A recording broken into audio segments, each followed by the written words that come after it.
como ven, pues yo intento llamar a las cuatro personas autoras de estas obras, que son las que nos van a dedicar ahora el resto de la tarde. Así que, Graciela Moreno,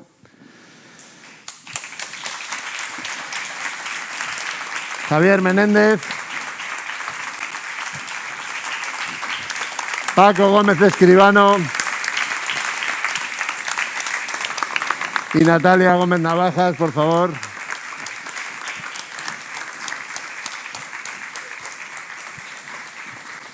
Antes de comenzar, este es el premio que corresponde al concurso de cortometraje. Se lo haremos llegar al director para que lo tenga.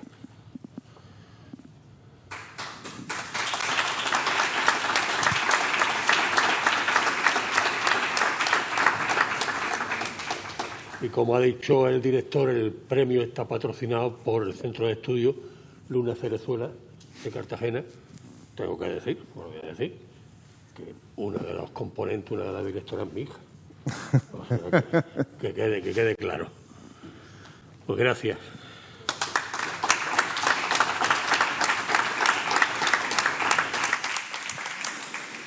Bueno, buenas tardes otra vez. Me toca lidiar con el evento, bueno, no sé si es el más importante, pero el que sí es el más importante porque es el que cierra nuestras jornadas y es el que da paso a la entrega del premio de novela negra, en este caso del 5º premio de novela Cartagena Negra. Tenemos 4 grandes autores aquí, 4 grandes personas y 4 grandes novelas de las que nos hablarán en la próxima hora y pico, y intentaremos sacarles algún que otro secreto. Graciela Moreno, que es amiga del festival porque ya ha venido en varias ocasiones y nosotros estamos encantados siempre de tenerla aquí. Escritora, jueza, ha publicado las novelas Juegos de Maldad, El bosque de los inocentes, Flor seca, Invisibles, Querida Elsa. Ha participado en antologías de relatos en catalán y en castellano. Ha publicado otros en revistas digitales. Colabora como articulista en la revista cultural de Citizen, así como en otras publicaciones, en un blog que para nosotros es muy querido, que es El Quinto Libro, que también colabora con nuestras jornadas. Y está aquí por haber escrito últimamente El salto de la araña, una obra de la que hablaremos ahora dentro de muy poquito. En lo personal, yo diría que Graciela me ha parecido siempre una persona de esas que te gustaría tener permanentemente en casa o cerca, personas a las que quieres y a las que te gusta tener muy cerquita porque te transmiten buenas vibraciones. Y esto no tiene ya nada que ver con la escritura. Voy a hacer una presentación muy breve porque luego les empezaré a hacer preguntas y quiero que ellos también sean los protagonistas, que es lo suyo. Javier Menéndez Flores, a continuación, ha publicado las novelas Los desolados, El adiós de los nuestros, madrileño. Publicó también El hombre que no fui. También ha firmado libros de entrevistas, Miénteme mientras me besas, Arte en vena. Un ensayo cinematográfico, Guapos de leyenda. Y exitosas biografías de grandes figuras de la música española, como la trilogía dedicada a Joaquín Sabina, Perdone la tristeza, En carne viva y No amanece jamás. También es autor del único volumen autorizado sobre el grupo Extremo Duro, de Profundis, un grupo que ahora últimamente, por desgracia, está de actualidad y no precisamente por su producción musical. Él está aquí por ser el autor de Todos nosotros, una novela en la que ha saltado en 2 épocas, en 1981 y la época actual, y en la que en esos 20 años hay un asesino que parece que perdura y que continúa haciendo de las suyas. A continuación, Paco Gómez Escribano, ingeniero técnico industrial de la rama de electrónica, colega de fatigas docentes, madrileño también. Suele participar en los principales festivales de novela negra de la geografía española. Escribe en diversas publicaciones dedicadas al género negro, en sus blogs y... Bueno, ya no sé si me he saltado aquí una página. Autor de las novelas El Círculo Alquímico, Al otro lado, Yonki, Lumpen, Manguis, Madrid Prisión, Cuando gritan los muertos, Prohibido fijar cárteles. Está aquí como autor de 5 Jotas. Yo a Paco le odio profundamente en los momentos en los que tengo que crear a un personaje del lumpen, un personaje malo, un personaje negativo, un delincuente. Le odio porque ya todo lo que yo piense ya lo ha hecho él antes. Entonces, en esos momentos cuando estoy escribiendo me acuerdo de él y le odio, pero bueno, desde el cariño. Y al final, Natalia Gómez Navajas, que ya fue finalista en una ocasión en este concurso, logroñesa, que nos ha hecho recorrer Nueva Orleans con Tras el Objetivo y transportarnos a las montañas del norte de Albania con Buzali, y que está aquí por Aras de Venganza, una novela ambientada en tierras riojanas. También ha ganado el Premio de Literatura Ilustrada Villa de Nalda e Isla Llana con El Mago y la Daga en 2018. Y últimamente pues, se ha convertido en un nombre muy pujante dentro del género negro. Bueno, esto es lo oficial. A partir de ahora yo me deshago de los papeles y voy a tratar de preguntarles cosas sobre la creación literaria y sobre todo sobre sus novelas. Nosotros hemos tenido el privilegio de leerlas, de reseñarlas, de comentarlas. No sé si ustedes las han leído ya, si no, están tardando. Las 4 las tienen allí en Santos Ochoa. Y es curioso porque hay 2 novelas muy urbanas, la de Javier y la de Paco, y 2 novelas un poco más que salen del entorno urbano, la de Natalia, que transcurre en Logroño y los alrededores, y la de Graciela, que aun partiendo de una ciudad, pues es una especie de road movie, de un viaje donde se va contando las circunstancias que pasan por la cabeza de un personaje que acude a un juicio por algo que nos termina de contar al final de la novela. ¿Qué os tira más a la hora de ambientar una novela? ¿La ciudad, la gran ciudad, el campo o os da igual? También podéis saludar y presentaros. Bueno, no sé, yo creo que cada novela es distinta y cada novela requiere una ambientación. Yo normalmente, la mayor parte de mis novelas, salvo esta última, El Salto de la Araña, están todas ambientadas en Barcelona, porque es el territorio conocido, realmente es de lo que puedes hablar y sabes de lo que estás hablando. Yo creo que cuando escribes intentas escribir de lo que conoces, de lo que pisas. Pero no sé, yo creo que depende, como digo, de cada trama, ¿no? También depende si la ciudad o el entorno es importante en el que se desarrolla la acción o no tiene nada que ver, o realmente igual no te interesa reflejar una ciudad en concreto, o incluso hasta puedes llegar a inventarte una. Yo creo que funciona diferente con cada novela. ¿Era importante para Javier el viaje, Graciela? Perdón. Sí. Como es Javier él, digo, pero que le preguntamos a él. En el caso del salto. Hablo de Javier, tu personaje. Hombre, sí, claro. O sea, Javier yo creo que hace un doble viaje. O sea, hace el viaje de explicarle al lector su historia desde el minuto 1 de la historia hacia el final, que yo creo que el personaje cambia. No es el mismo Javier el que empieza a escribir su historia, que es el que la acaba. Y luego lo que te relata es ese viaje personal que ha tenido con una persona, pues con una pareja, que han sido muy jóvenes, y han empezado quizás demasiado deprisa las cosas y luego han ido transcurriendo los años entre ellos y te explica ese viaje por qué él viviendo en Barcelona con esta chica que tienen un hijo y bueno, unas circunstancias familiares supuestamente muy, muy favorables, pues acaban los 2 acusados por un delito de homicidio en la Audiencia Provincial de Castellón. Entonces, claro, él escribe esta novela a 3 días del juicio. Y entonces es para contarse a sí mismo y contar a los demás qué es lo que le ha llevado ahí, ¿no? O sea, por qué ha llegado a esta circunstancia, ¿no? O sea, que realmente toda la novela en sí es un viaje en el tiempo mental y físico de llegar a Castellón al día del juicio. Javier Menéndez, ahora sí, la pregunta que te traslado. Tú en Madrid has ambientado la novela. Me imagino que porque es el sitio donde te encuentras más cómodo. Bueno, ahora nos cuentas. Pero en tu caso me surgía una pregunta. ¿Por qué ese salto temporal? Que para mí, personalmente, me parece un salto difícil. Un salto, no sé si sin red, bueno, el salto de la araña que hacen, da el título a la novela de Graciela. Pero esos 20 años, ¿no te dio miedo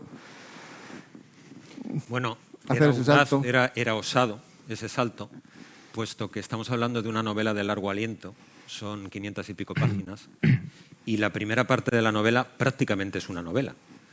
Entonces yo sabía que corría el riesgo de que los lectores que ya se han enamorado, por así decirlo, o han empatizado, que es una palabra que se emplea mucho hoy en día, con esos personajes, pues de pronto sintieran la ausencia de algunos de ellos y sintieran, valga la redundancia, que empezaban una novela nueva. Pero creo que eso he sabido resolverlo, porque estaba al principio. Antes habéis estado hablando en otra presentación anterior de cómo se escribe una novela, ¿no? Yo creo que escribir una novela es entrar en una habitación vacía e ir amueblándola. Y en ese sentido, lo de escribir con mapa, escribir con brújula, yo creo que se escribe con las dos cosas. Evidentemente, una novela con planteamiento, nudo y desenlace, de larga extensión, tú tienes que tener un esquema previo.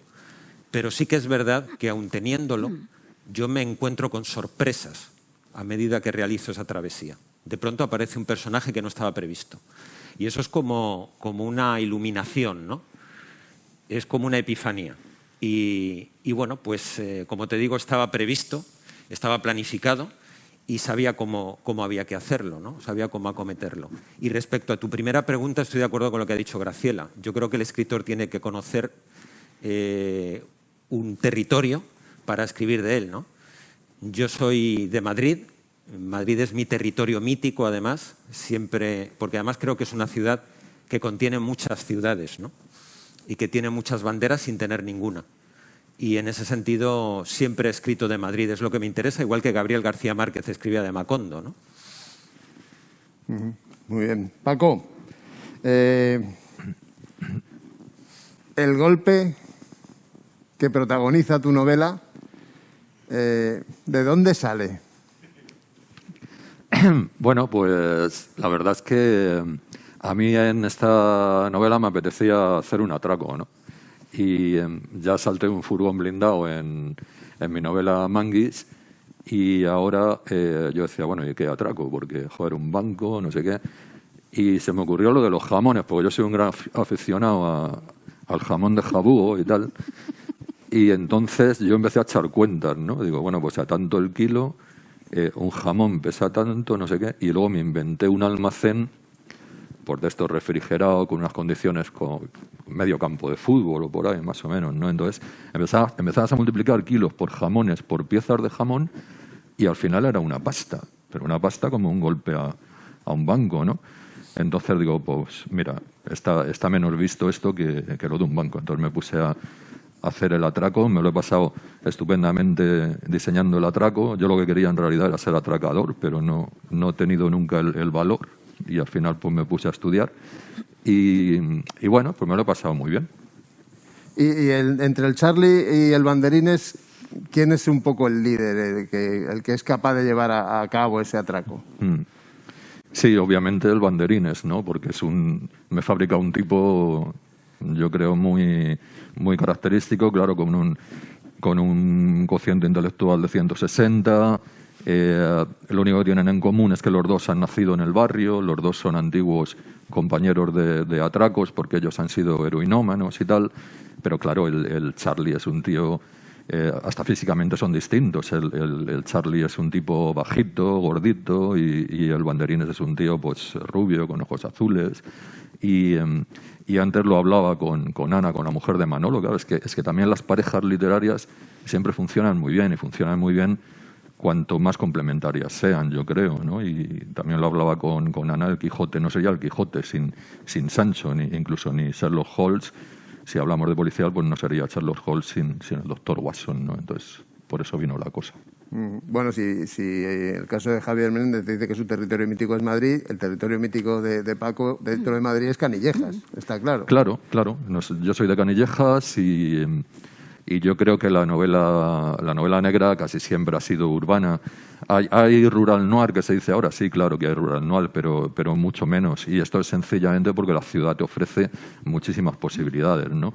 Y en mi caso, pues, por lo que han dicho mis compañeros, yo hablo de mi barrio porque conozco mi barrio, pero claro, yo, en definitiva, lo que transmito son valores universales, ¿no? Mis personajes transmiten agobio, desesperanza, miseria, y eso puede pasar en Canillejas o puede pasar en una aldea de Japón, ¿no? Y luego, claro, es un barrio de Canillejas, o sea, un barrio de Madrid, pero claro, es que hay barrios de Madrid como el mío. El distrito de Canillejas-San Blas, pues yo no sé cuántos habitantes tendrá, pero tiene desde luego más habitantes que muchas capitales de provincia, ¿no? Entonces es como si fuera una ciudad en pequeño.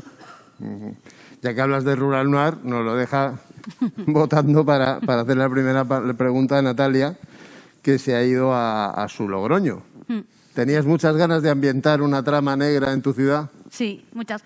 Porque las dos primeras novelas, los escenarios aparecen después de las tramas, de organizar las tramas, me venían bien y los usé.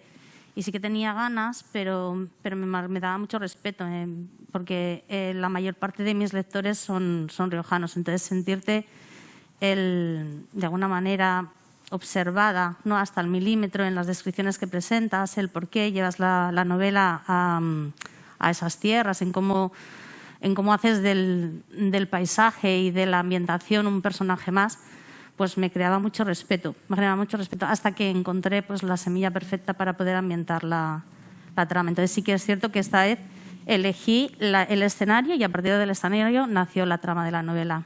Pero además sales de la ciudad, vas a sí, salgo de la ciudad, pequeños pueblos y a sus iglesias. Sí, salgo de la Oye, ciudad. ¿Y por qué el tema religioso, unir crimen y religión? Pues, a ver, esto es que yo estaba navegando por internet porque me disperso mucho cuando busco documentación, tengo esa capacidad de dispersarme bastante y entonces voy de un lado a otro y encontré una página en la que hablaba de una serie de ubicaciones de La Rioja que tenían un punto en común, que es el nexo de toda la novela, ¿no? Y entonces cuando vi aquel mapita que me llevaba por varias partes de La Rioja, pues dije, joder, tengo la semilla perfecta para hacer la novela que yo estaba buscando. Y yo me puse a pensar y dije, ¿qué puedo hacer en una ermita? ¿Qué se me ocurre a mí que puedas hacer en una ermita para hacer una novela? Dije, rezar, que lógicamente eso no le va a interesar a nadie, o matar. Dije, pues bueno, pues ya mato, ya está, no puedo hacer otra cosa, porque rezar no iba a vender libros. Y pues así fue. Bueno, a partir de ahora, según se me ocurra, os iré preguntando a unos o a otros, pero podéis pisaros, intervenir, lo que queráis. Hablamos, fíjate que me salen parejas. Paco hablaba de la combinación de personajes con el Banderines y el Charlie. En el caso de Javier Menéndez, Diego Álamo y una inspectora que aparece ya en la segunda parte, que es Sara Segura, que a mí me pareció un personaje tremendamente potente. Y me gustaría que me aclarara si había nacido en el principio de la novela o nació después conforme esta iba avanzando. Había nacido. Lo que pasa es que primero hay otro compañero de Diego Álamo, que es Roberto Guzmán, ¿no? Que es un personaje que me costó escribir porque representa todo aquello que no me gusta. Y entonces estaba muy alejado de mí. Pero por eso cuando conseguí definirlo me sentí especialmente satisfecho, ¿no?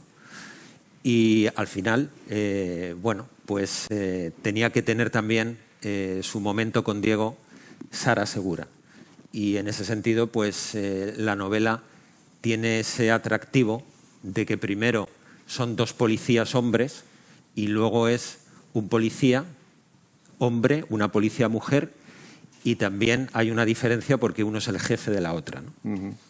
En cambio, es que parece como si Sara simbolizara todo lo actual, tanto en las fuerzas del orden como en la propia sociedad. No sé si me equivoco. En el año 81 Madrid era un territorio efervescente que estaba empezando a modernizarse. Habíamos salido de un largo túnel, de una dictadura de 40 años, y entonces Madrid era un territorio todavía salvaje. Y yo elegí además ese año, unos pocos meses antes de que arranque mi novela, se había producido la intentona golpista. Había ruido de sables, no había teléfonos móviles, por supuesto, no había cámaras de seguridad y no había pruebas de ADN. Entonces, los policías de aquella época tenían que trabajar haciendo de la necesidad virtud. Tenían que ser muy analíticos, y de hecho lo eran. Tenían que patearse las calles, tenían que hablar con mucha gente. Y a mí me apetecía reflejar ese lado romántico de la investigación policial que yo creo que se ha perdido. A raíz de la serie CSI, pues prácticamente los crímenes se resuelven en los laboratorios, ¿no? Y a mí me parece que la parte romántica de la investigación policial pues da mucho más juego y es más sugerente para el escritor. Graciela, ¿se puede escapar de una tragedia sin lesiones? No, yo creo que no. Las tragedias, es decir, las cosas se superan porque lo que aprendes es a vivir con ellas. O sea, aprendes a levantarte cada día, aprendes a vivir con esa desgracia, con esa culpa, como es el caso de Javier. El caso de Javier es lo que decíamos al principio, no es ese viaje, no a ver cómo aprendo yo a vivir a partir de lo que nos ha sucedido, ¿no? Porque se siente culpable de todo lo que ha pasado en esa familia. Así que yo creo que sí. O sea, lo que pasa es que, claro, si la persona no está muy equilibrada, pues tiende a pensar que no puede, y entonces realmente se rompe y a partir de ahí pues las cosas pueden acabar muy mal, ¿no?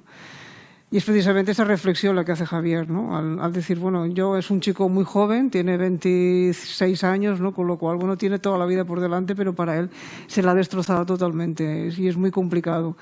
Pero yo creo que sí, que se puede. De una tragedia como la de esta, ¿no? La que sucede en la novela. Otras tragedias son muchísimo más duras que esta. Ya que hablábamos de esas parejas de personajes, me gustaría que me aclararas si en tu caso la pareja literaria en esta novela de Javier, yo creo que más que Alba es Dani. Sí, porque Dani significa la amistad. Dani es el amigo que todos tenemos o que querríamos tener, ¿no? Esa persona que está siempre contigo, hagas lo que hagas, pase lo que pase, aunque haga 20 años que no te ves, pues esa persona aparece y está ahí para salvarte, ¿no? Para sacarte a flote. Y sí, realmente Dani es la persona que simboliza la amistad. Todos querríamos tener algún Dani en nuestras vidas y desde luego si nos pasara lo que le sucede a Javier, pues desde luego también, ¿no? Porque Javier es débil. Es una persona débil y la fortaleza la encuentra en su amigo en este caso. Y Dani es el punto de cordura, entiendo, en toda esta situación. Sí, el punto equilibrado, ¿no? Porque Javier es un chico sencillo, normal, pero que se complica la vida y luego no tiene instrumentos, ¿no? O sea, para salir, ¿no? O sea, para saber salir y superar una situación que desde fuera es muy sencilla, ¿no? Todos conocemos parejas como la de la novela, Javier y Alba, sea de la edad que sean, estos son muy jóvenes, pero yo conozco parejas que han pasado por cosas similares a los 40, a los 50, a cualquier edad, ¿no? Porque no tienen instrumentos para ver que ahí donde están no pueden estar, no tienen que salir. Entonces Dani sí le refleja ese punto de estar ahí siempre como apoyo. Fíjense lo poliédrico que es el género negro y en general la literatura, que estamos hablando de 4 novelas, una en la que hay un personaje que tiene que acudir a un juicio por algo que ha ocurrido, que no les voy a desvelar. En otro caso tenemos a un asesino en serie y la correspondiente investigación, aunque con un lapso de 20 años, pero esos crímenes continúan. Por otro lado tenemos a 2 delincuentes intentando dar el golpe de su vida y a uno de ellos, además, buscándose otro camino, del que hablaremos dentro de un poco, Paco, para, como yo no sé si cambiar, o hablamos ya, el Banderines tiene otras actividades fuera de lo delictivo. Ese campo nuevo que se le abre, ¿él lo ve como un camino para poder mejorar en su vida? ¿Legalizarse, volverse o dejar la delincuencia? Sí, porque, bueno, todos conocemos aquella época en que iban llamando por las casas y resulta que era un vendedor de enciclopedias, ¿no? Pues el Banderines trabajaba de eso. Lo que pasa que al final pues ese oficio se ha perdido porque ya no se venden enciclopedias con los libros digitales y demás, ¿no? Entonces el Banderines pues ve un día en un periódico que se necesitan chicas para vender pues objetos sexuales, ¿no? Habréis oído las reuniones estas de Tuppersex, que van por las casas pues vendiendo objetos sexuales, ¿no? Y entonces, claro, diréis, pero claro, ha dicho chicas, sí, claro, pero es que el Banderines es travesti, ¿no? No desvelo nada porque lo digo casi en la primera página de la novela. Él es un tipo alto, rubio, con ojos azules y luego él cuando se viste de travesti pues se pone sus prótesis y demás, de cadera, de pecho y demás y resulta una tía pues bastante buena, ¿no?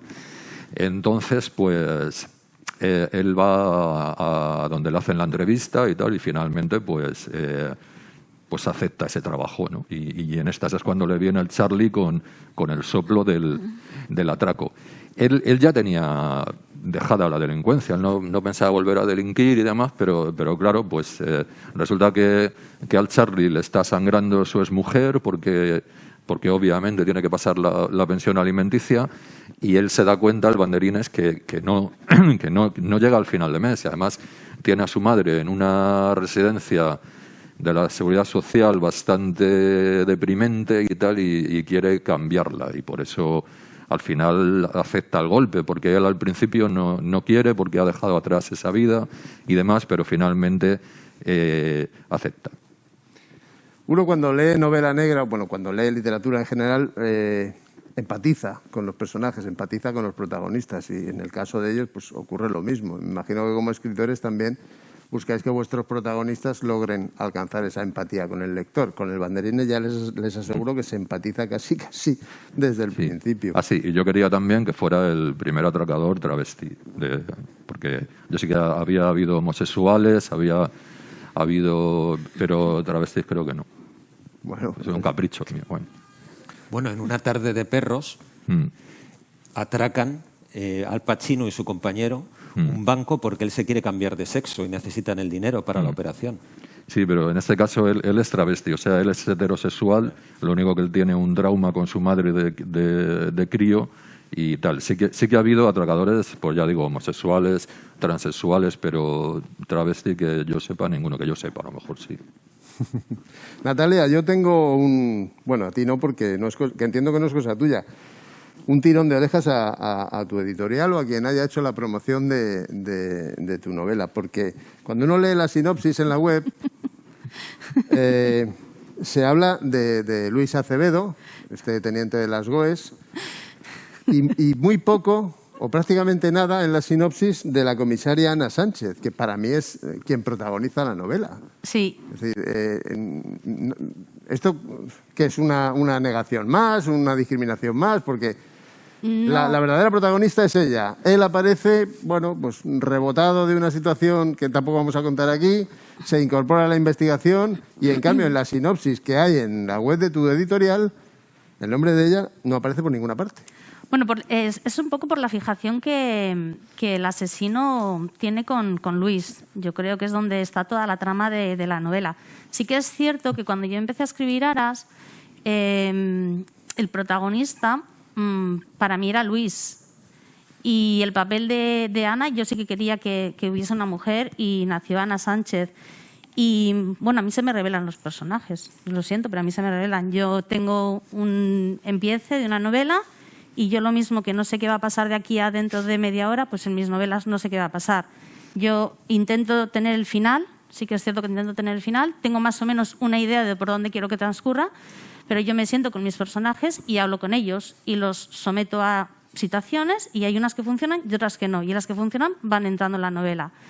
Y entonces Ana empezó a tomar protagonismo y empezó a hacerse con la novela, y de hecho termina siendo la protagonista de la novela. Pero bueno, a la hora de hacer la sinopsis yo creo que quedó así por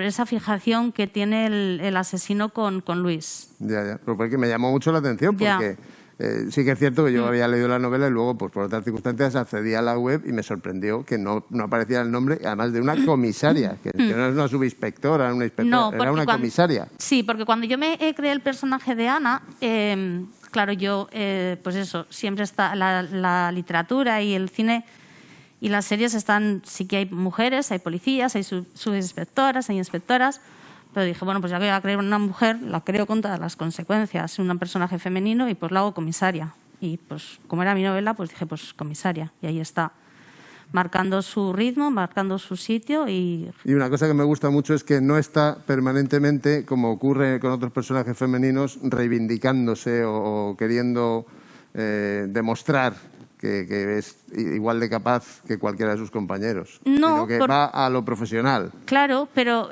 porque, a ver, yo también, de alguna manera, yo creo que... Te ha salido la parte... Algún crimen teníamos que tener. No puedo evitar.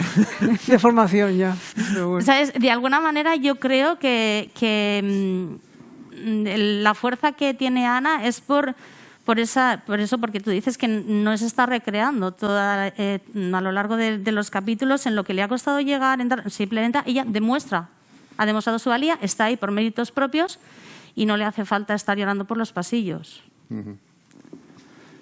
Javier, las zonas más oscuras del ser humano son un potencial grande a la hora de escribir una novela negra. Yo creo que sí. Somos una enorme caja de sorpresas todos los seres humanos, ¿no? Yo creo que todos además llevamos un asesino en potencia. Lo que pasa es que no siempre se dan las circunstancias para que salga. En ese sentido, bueno, pues los asesinos de mi novela pues son producto también del entorno, ¿no? Porque el asesino no necesariamente nace asesino, sino que se dan una serie de hechos que conforman una biografía que toma esos derroteros, ¿no? Y yo creo que es una parte muy difícil también, es compleja de plasmar, porque tú, lo que te decía antes del personaje de Roberto Guzmán, que yo lo detesto, detesto profundamente lo que él representa, porque era un policía de la vieja guardia, un policía franquista, un policía expeditivo, que arreaba y que lo sabía, porque de hecho la policía entonces, había dos tipos de policía dentro de la brigada, ¿no?, regional de policía de Madrid, los que venían del franquismo y los policías que se habían formado, como Diego Álamo, ya en democracia, ¿no?, y que tenían un libro de proceder, una filosofía completamente distinta. Y meterse en la piel de ese policía, meterse en la piel del otro policía, que son dos mundos opuestos, y luego meterse en la piel del asesino o asesinos y luego en la de la víctima, te exige un ejercicio de transformismo muy intenso, porque tienes que ser cosas que no eres, tienes que ser una mujer en unas circunstancias muy concretas, una mujer que sufre, que es sometida a todo tipo de vejaciones, y tienes que ser un asesino que disfruta enormemente haciendo lo que hace. Y creo que eso, por mucho que lo hayamos visto, siempre te permite inventar e ir más allá, ¿no? Pero mi novela no es una novela gore. Yo no me recreo en la sangre.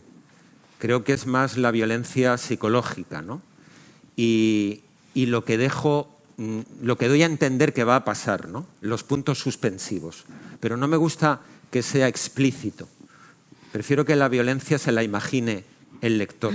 Es como la diferencia entre escuchar la radio o ver la televisión. La televisión te lo da todo y la radio te permite imaginar. Y en ese sentido yo prefiero que el lector imagine, porque yo, como lector que soy, me gusta imaginar cuando leo. No me gusta que me lo den todo hecho. Y ya que hablamos de esa preferencia o no preferencia por la sangre más explícita, menos explícita, vosotros, los demás, ¿cómo os manifestáis? ¿Pro sangre, menos sangre, más psicología? ¿Depende de la situación? Yo creo que no hace falta. Es decir, para causar miedo, mira el corto que hemos visto, que es magnífico. Ay, sí. Estábamos absolutamente acojonados, si se me permite la expresión, ¿no? Porque no sabes lo que va a pasar, o estás empatizando totalmente con esta chica, la estás llamando burra porque ha dejado entrar al señor al lavabo, eres consciente de que tú no lo harías nunca, ¿no? O nunca se sabe, ¿no? Entonces estás pasando el miedo que está pasando ella y no hay ninguna gota de sangre. Y a mí me gusta mucho el género de terror, tanto en lectura como en cine. De hecho, hay un programa que colaboro yo en Barcelona en la radio y solamente hablo de cine de terror. Para mí, las mejores películas de terror, dejando aparte de géneros como zombies, que también me gusta mucho, es el terror en el que no ves ni una gota de sangre, ¿no? Pero que la tensión que sufres, le estás viviendo lo que está sufriendo el personaje ahí, ¿no? No es necesario manchar las páginas, en este caso, con litros y litros de sangre, pienso yo. Si tiene que haber, pues la habrá, ¿no? Pero vamos, sin el recreamiento no, para mí no. ¿Crees que hemos pasado una época en la que había mucha sangre en la novela negra y ahora la cosa está remitiendo? Tienes de todo por ahí, ¿eh? Sí. O sea, hay casquería en algún sitio. Sí, ya sé en repartir. quién estás pensando, en una trilogía en concreto. No sé, yo no dejo, o sea, tienes de todo. No, yo creo que la sangre la justa, o sea, la que necesite la escena en sí, ¿no? Tampoco hace falta recrearse. Si no, eso seríamos, o sea, yo creo que dejaría de ser novela negra y tirías o policíaca y tirías algo gore, de alguna forma. En tu caso sí hay un poco de sangre, ¿no? Pues pero no mucha. La simbología de esos cadáveres que aparecen en los altares. Pero no hay sangre. En la parafernalia que los inspectores se encuentran, no hay ni una gota de sangre. porque de hecho no son los escenarios del crimen. Entonces hay la sangre justita. Sí que hay mucha simbología religiosa, lo que tú decías, pero por todo lo que es en la España profunda, y bueno, no solamente en España, esto no es parte de La Rioja ni solo de España, es de muchos países, se da la heriografía y entonces el hecho de que la gente de los pueblos ha santificado o ha de alguna forma dado un carácter religioso a objetos que no son religiosos y que a mí me vinieron muy bien para lo que es la novela, que es un poco todo lo que lleva esa sensación de religiosidad y que ahora está menos por decirlo, de moda o menos de uso, pero sí que, como hablaba antes Paz, esas familias religiosas muy rígidas dan lugar a lo que luego pasa en el libro. Interrumpíos cuando queráis, ¿eh? Yo, si no, seguiré lanzando preguntas y ya genéricas. Lo que no me ha quedado claro, Antonio, si hay sangre o no hay sangre en su novela, porque tú dices que sí, ella en que no. No hay sangre. No hay demasiada. No hay mucha sangre. O sea, hay sangre en una escena o dos, pero sí. hay... Tú has dicho que no había, pero luego has dicho que había poquita. No, o sea, no hay sangre en los escenarios del crimen, en los escenarios que la policía encuentra no hay sangre. ¿Sabes? En los escenarios que son altares religiosos, ¿vale? Hay una parafernalia hecha por el asesino, pero no hay sangre, porque no son los escenarios reales del crimen. Y donde se ha cometido las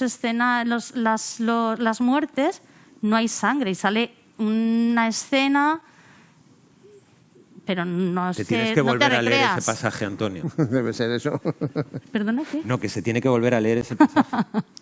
Bueno, me gustaría que nos respondierais a una pregunta. ¿Qué buscabais al escribir estas novelas, al principio?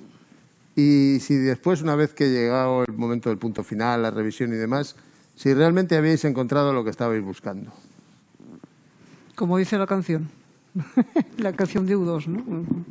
No, en mi caso sí, o sea, la novela estaba ya pensada como tenía que ser, es la destrucción de una pareja y de cómo se puede llegar a tener una vida, lo que decía, normal, a acabar con la destrucción total, una pareja joven, y sí, estaba pensada desde el minuto 1 cómo iba a ser, y el inicio y el final, o sea, realmente no cambió nada en el viaje en ese sentido, ¿no? ¿Y a ti te cambió el escribir la novela, ese viaje?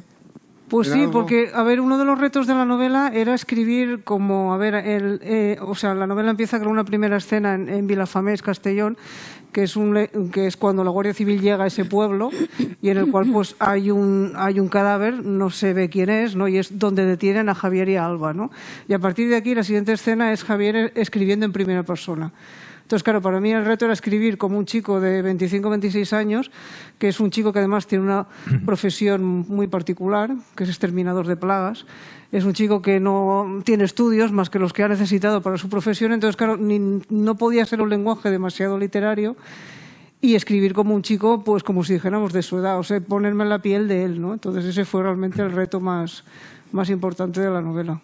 O sea, que en el fondo, lo que decía Javier hace un poco, que es todos, a la hora de escribir, hacéis un ejercicio de transformismo. Sí, claro. En mayor o menor medida. Por eso os decía, si en ese viaje, en esa búsqueda, el resultado ha sido bueno, ha sido el que esperabais, os ha cambiado más de lo que creíais. Yo lo que creo es que el amor al final nos salva, ¿no? Lo creo de verdad. Y yo lo que quería es contar eso precisamente. La vida es muy ingrata en muchos momentos y sabemos que estamos aquí durante un tiempo y además tampoco sabemos cuánto tiempo es. Menos mal, porque si lo supiéramos... Hay gente que al contrario le gustaría saberlo, ¿no? Yo creo que no. Pero en cualquier caso, estamos aquí de paso, ¿no? Y yo creo que el amor al final justifica la vida, justifica la existencia y que hay hechos que tienen que ver con el corazón, con las emociones, con las personas que merecen la pena, porque cuando uno entra en la edad adulta, bueno, ya desde niño, uno se encuentra con muchos hijos de puta, ¿no? Y tú lo que tienes que tratar es de vadear y tratar de que no te caiga la cornisa que se está desprendiendo, ¿no? porque está el mundo lleno de cornisas que se están cayendo constantemente. Y encontrar gente que merezca la pena. Y bueno, pues en mi novela está muy bien reflejado el mal, que no deja de ser una metáfora de la parte negativa de la vida, y está reflejado, por otro lado, el amor, que es lo que nos salva de ese mal. Eso es lo que yo quería contar. Más allá de que el género sea una novela negra, o sea una novela histórica, o sea una novela de amor, valga la redundancia, ¿no? Yo creo que al final eso es lo de menos. El mensaje es el que yo quería transmitir, es ese. Y estoy satisfecho con el resultado. Sabía dónde quería llegar y creo que he llegado a ese puerto. Paco, ¿a ti cómo se te ocurrió meter un funeral, meter un ataúd en un bar? Bueno, porque es muy de barrio esto, ¿no? ¿Cómo es muy de barrio, por Dios?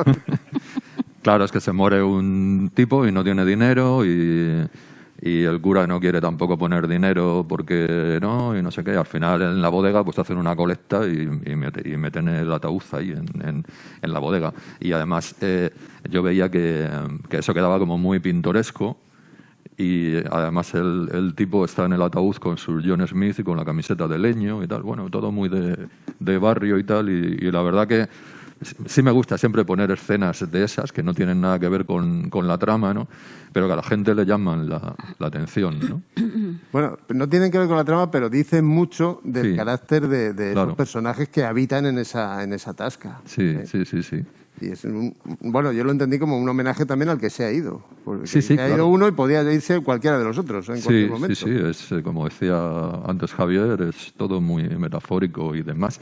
Y yo en principio, cuando hice esta novela, bueno, ya he dicho antes, yo quería dar un atraco y luego además yo veo que la gente que escribe novela y que es periodista o policía o jueza como Graciela y tal, se aprovechan de sus conocimientos para fabricar la trama y yo como escribo siempre de yonkis y de borrachos y tal, pues no tiene nada que ver con mi oficio. Entonces digo, joder, y al final pues diseñé un sistema de seguridad para el almacén de jamones que me permitió, por fin, en una novela, poner mis conocimientos de ingeniería para hackear el sistema, ¿no? Y me lo pasé muy bien. Pero lo que yo escribí fue el atraco y nada más. Y luego, es que esto depende de las novelas, ¿no? Por ejemplo, el año pasado que estuve aquí con Prohibido fijar cárteles, esa me salió del tirón y no tuve que retocar nada y demás. Pero esta escribí el atraco y luego empecé a pensar y a ver cómo podía enriquecer la novela y a darle vueltas. En fin, que no tenía yo la sensación de haber cerrado la novela, a pesar de que el atraco ya estaba bien. Entonces fue cuando me apeteció también ver el punto de vista también de los dueños del almacén. ¿Qué es lo que iba a pasar cuando a esa familia le robaran estos cabrones los jamones? Y luego también me apetecía poner al final un poquito de investigación policial. Entonces, eso me supuso, por bueno, inventarme la trama del matrimonio dueño del almacén de jamones, que es una subtrama, pero al final esa subtrama acaba con fuegos artificiales. Y luego, claro, como solo había el punto de vista de los atracadores, pues incluso la novela la tenía escrita en primera persona y al meter otras subtramas, pues digo, joder, ya no me vale la primera persona. Y tuve que cambiar toda la novela de primera persona a tercera persona. Y bueno, pero que ha sido en el caso de esta novela. Hay novelas que no se acaban nunca y yo no sé por qué. Y sin embargo, otras pues salen más directas, más del tirón. O sea, que esta podemos decir que es la que más trabajo te ha dado. Esta me ha costado. Me ha costado porque aun después de cerrarla seguía pensando y tal y bueno, pero bueno, ya se la di a mi mujer, que es la que a mí me dice si está bien o está mal y tal, y no, está muy bien. Y luego los editores también les gustó y tal y ya está. Y yo no quería tampoco irme más para allá de las 300 y pico páginas, porque yo que sé, una novela negra, pues hay que tener cuidado con esta historia, porque si son muchas páginas, yo que sé, pierde ritmo, yo que sé. A mí siempre me han gustado más las novelas cortas como lector y luego como escritor de novela negra también. De hecho, es mi novela más larga, para mí es muy larga, entonces metí estas dos subtramas, pero con mucho cuidado de que no se me fuera la olla en las páginas. ¿Sois muy puñeteros a la hora de la corrección, de ponerle el punto final? ¿Tardáis mucho? ¿Cambiáis mucho? A mí los libros me los tienen que quitar de las manos. O sea, yo estaría corrigiendo siempre. Y de hecho, cuando tú corriges un libro, lo entregas a la editorial, el proceso de producción de un libro es enormemente largo, ¿no? Cuando luego te llegan las pruebas de imprenta, las galeradas, para mí, lo decía Pérez Reverte hace poco, es la peor parte, ¿no?, de un escritor, porque te enfrentas de pronto otra vez a una novela que parece que la ha escrito otro. Tienes que medir cada frase, cada párrafo. Es una cosa bastante jodida. Y bueno, también por una cuestión de honradez, porque eres consciente de que ese libro va a estar en una mesa de novedades, en sitios conocidos y que va dirigido a la gente. Entonces tiene que tener un marchamo de calidad, ¿no? No se puede entregar cualquier cosa. Cuando tú vas al médico quieres el mejor especialista y sobre todo si te vas a operar. No te operas con cualquier cirujano, con uno que se acaba de licenciar. Quieres un tipo solvente, que tenga ya una experiencia, ¿no? Igual que si estás en manos de un juez, te gustaría que fuera un juez que tuviera una larga trayectoria, ¿no? O no, a veces es mejor que bueno, no. Sí. Hay unos jueces por ahí, ¿verdad? Mejor sangre nueva a veces, Sí. porque bueno, Sangre en cualquier caso. es sangre, mayoritariamente. Y bueno, pues esa que es la tú- cosa, que sí que se sufre mucho corrigiendo, sobre todo porque yo creo que además el creador tiene que buscar la excelencia, o por lo menos lo que tú piensas que es la excelencia, lo mejor que puedes dar. Y en ese sentido, pues a mí me atormenta mucho el poder haber entregado un trabajo que podría estar mejor y que de hecho, desde luego que puede estar mejor, el mío y el de cualquiera, ¿no? O sea, que tú eres de esos que es la pesadilla del editor, ¿no? Que te manda las galeradas y se las Sí, devuelves luego llamo en completamente domingo, rojas. oye, mejor pon la coma. Porque una coma te cambia el mundo. Sí, desde luego. Ese era Juan Ramón, que nunca paraba de corregir, nunca Sí, era sí, sí. capaz de detenerse. ¿Y tú, Graciela, eres muy puñetera con las correcciones? Es que nunca lo ves bien, o sea, nunca... O sea, es decir, siempre quieres... Lo que está en tu cabeza quieres que esté ahí en el papel, lo que decía él. Yo creo que como mínimo lo que puedes hacer como escritor es que hacer un producto honrado. Es decir, que lo que no engañes a nadie y que sea algo que realmente es lo mejor de ti, ¿no? O sea, que haya salido de ti y que sea lo más correcto posible. Entonces, sí. Lo que pasa es que llega un momento en que ya no puedes más, ¿no? En que dices, bueno, se ha acabado, yo ya no lo puedo mejorar más, ¿no? Que es el momento en el que se supone que entregas la novela. Entonces, a partir de aquí el editor pues ya verá. Luego, muchas veces te tienes que discutir porque ellos quieren unos cambios que tú no quieres. Y bueno, y entonces pues a veces suelen tener razón en muchas cosas. La verdad, porque es que tú llega un momento que estás tan contaminada, estás tan metida dentro que ya no eres capaz de ver nada. Y necesitas ese tercero con una visión fresca que te diga, oye, esto sí, o esto no, o esto tal, ¿no? Lo ha explicado bien Paco. La prueba del 9 es que lo lea tu mujer y te diga que le ha gustado. En mi Pues caso, eso. mi mujer al final pues es un juez implacable, porque ella no se casa con nadie. Y yo creo que es necesario además tener esa perspectiva externa, ¿no? Porque al final, como dice Graciela, uno está completamente embriagado, ¿no?, de su propio trabajo. Yo tengo marido, pero mi marido no lee novelas, así que yo no. Ni Yo las no tuyas, tengo nadie. siquiera. Y a mi madre todo le parece bien, así que yo en mi caso, Y luego, no tengo a nadie. ¿sois permeables a las sugerencias, a los comentarios de los editores? Te dicen, "Oh, cambiaría esto, ¿qué tal si lo pones así, si modificas? ¿O sois rígidos? A mí no me ha ocurrido.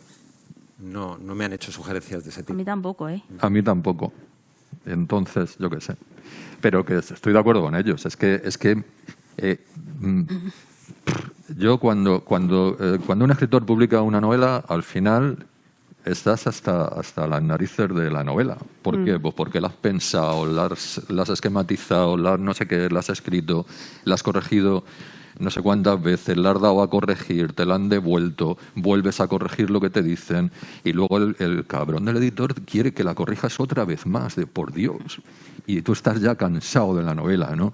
Y pones burro con V y estás tan contaminado que pasa si no lo ves, ¿no? Es una exageración, porque el burro con V te lo pone el Word en rojo, ¿no? Pero el Word es un cabrón en el sentido que hay palabras que se escriben mal pero que también existe. Y entonces dices, joder, y siempre cuando se publica la novela te entra uno por Facebook, oye, que has puesto esto con H, hostia, pero por muy meticuloso que seas, siempre se te queda algo Sí, además yo creo que tú ya sabes lo que crees que quieres leer o y no lees lo que realmente pone. Y aparte que lo que a nosotros nos gusta crear, sí. somos felices creando. Y lo otro ya es una labor pesada. De todas formas, os recuerdo que estáis aquí también para que aquellas personas vendan libros, y estos señores lean. Sí, no lo pongáis así tan No, si la novela es cojonuda. Eso es. Esa es la actitud. Lo que pasa es que yo la he leído muchas veces, pero si la lees de primeras, la caña. A veces viene bien dejarla reposar un poco, un tiempo, ¿sabes? Y luego le das otra vuelta y ya pues no te acuerdas tanto igual de lo que has escrito, o no lo tienes tan en mente palabra por palabra o idea por idea, y entonces lo ves diferente. Pillar distancia. Creas distancia. Y yo sí, por ejemplo, que has comentado lo de ser permeable, yo soy permeable en ocasiones a mis 2 lectoras Cero y a Juan. O sea, tengo en consideración lo que dicen, porque muchas veces a ti se te mete una idea en la cabeza y tú lo ves maravilloso o crees que sí, y de repente el lector te dice: no, nena, no funciona, no tiene, te falta algo, te falta un punch, te falta... Y entonces dices, vale, pues es verdad. Entonces, yo me dejo aconsejar por ello. Sí que es cierto que por la editorial nunca he recibido la orden o la apreciación de cambia esto o modificad, sí. Pues eso es señal de que os respetan. Porque si no os sugieren ningún cambio, respetan vuestras decisiones y vuestra manera de escribir, y sobre todo vuestra manera de concebir historias. Yo creo que eso es bueno, ¿no? No sé.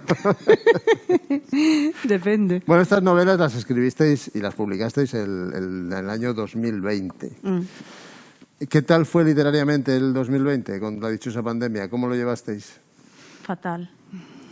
Perdón. Yo muy mal. Nada, fue secano total. No pude escribir ni una sola palabra.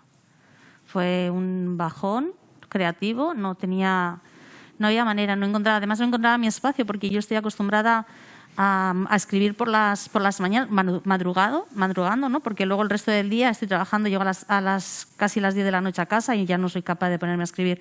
Entonces madrugo para poderlo hacer, y normalmente escribo en silencio y sola, porque o bien están durmiendo o bien se han ido de casa. Entonces, estar 3 personas en casa conviviendo todas las 24 horas sin poder tener un espacio para ti, yo creo que me saturó y no fui capaz de ponerme a escribir no salió ni una palabra, ni una frase. Yo estaba solo en casa, o sea que no tenía problemas ni de espacio, pero pillé el COVID y estuve muy malo ahí en la cama, y estaba en la cama ahí, pues 1000 muertos al día, así, yo flipando, y digo, ¿esto qué es? Y con 42 de fiebre y tal, y total, que cuando ya me recuperé un poco y empecé a andar por casa y todo esto y demás, pues no tenía ánimo, porque una cosa...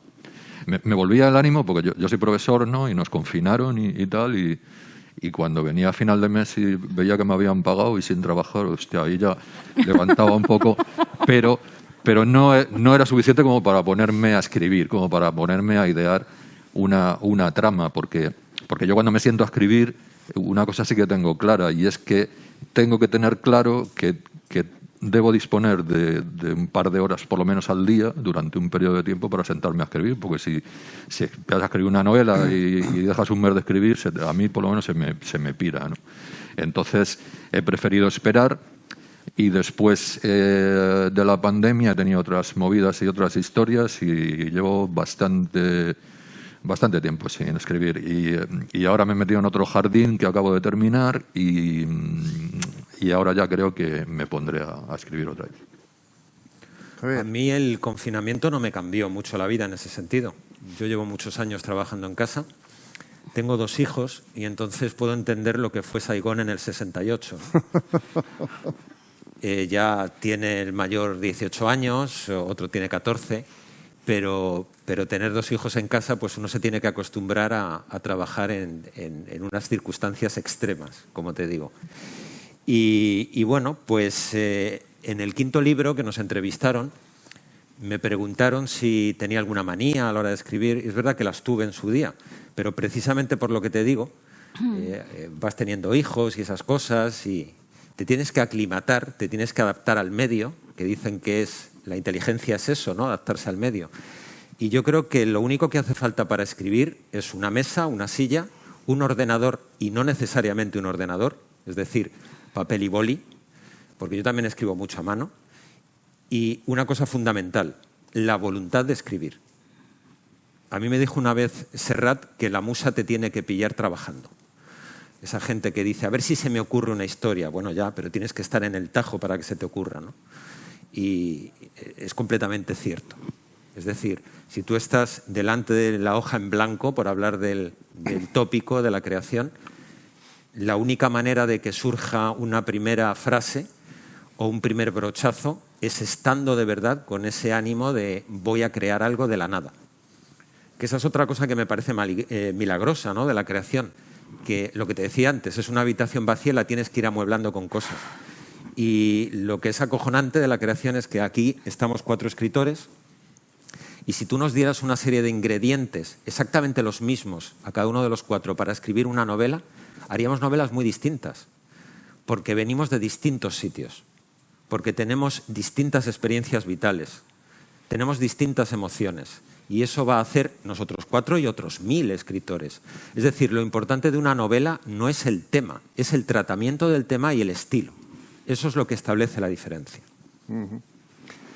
Bueno, pues yo la pandemia, pues yo me he quedado igual, porque quiero decir, yo el del 6 de, y Charo lo sabe, el 6 de marzo estábamos en Vilanúa, allí, exacto. Yo el 9 de marzo me fui al Congreso de los Diputados porque me dieron un premio a la asociación QSD Global, que es la asociación de Paco Lobatón, de las personas desaparecidas, por la novela Invisible. Estuvimos allí con 200 personas en el Congreso. Luego, fui antes al Congreso, luego fui a Vilanúa, luego volví a casa, ¿no? Y el 14 cerraron, ¿no? Claro, los juzgados no cerramos. Entonces yo he ido a trabajar igual.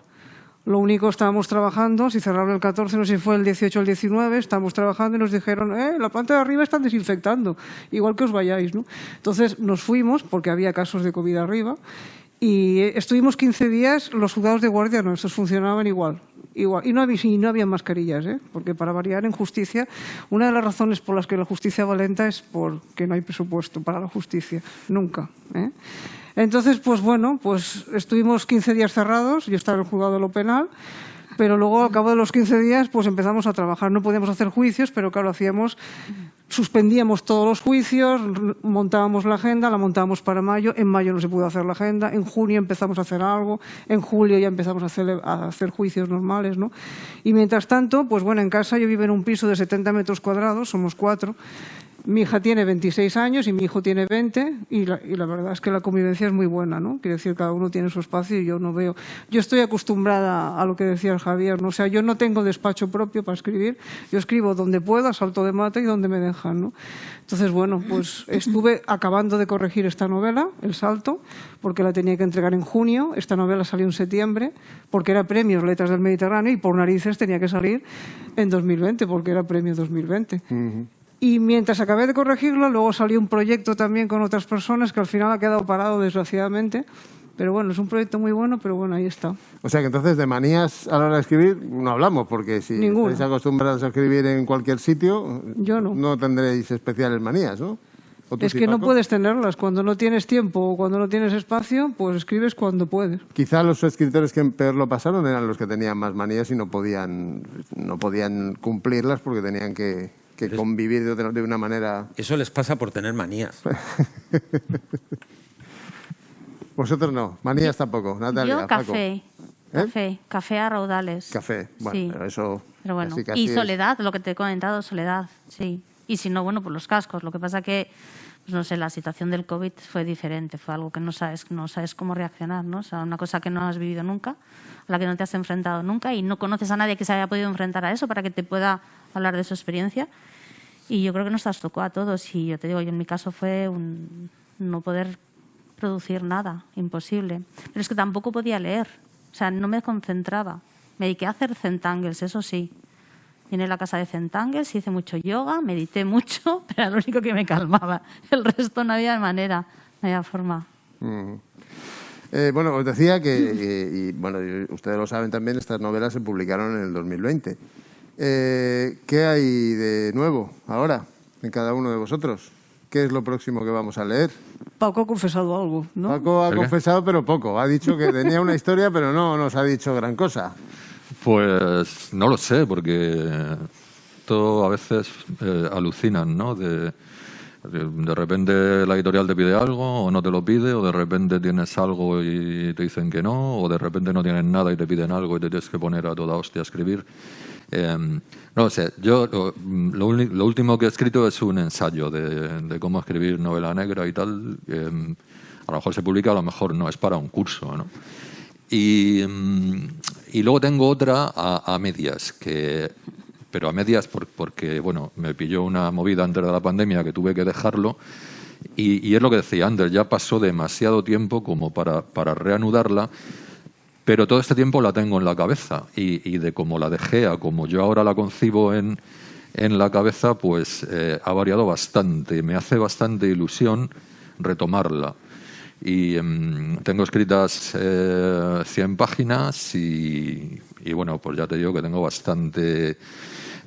además, es una novela que transcurre durante un atraco a un banco y el que lo cuenta es un rehén que está en el banco y se hace en flashback a la vida pasada de este rehén, a la vida pasada de uno de los atracadores y hago flashback también al tiempo donde en las cárceles se creó el fichero de internos de especial seguimiento que se llamaba Presos Fies, ¿no? Que es cuando crearon un régimen carcelario, digamos, dentro de la cárcel, ¿no? Que lo hicieron y se saltaron toda la legalidad y demás para terminar con los motines de las cárceles en los 70 y en los 80, os acordaréis, pues motín en Carabanchel, en La Modelo, no sé qué.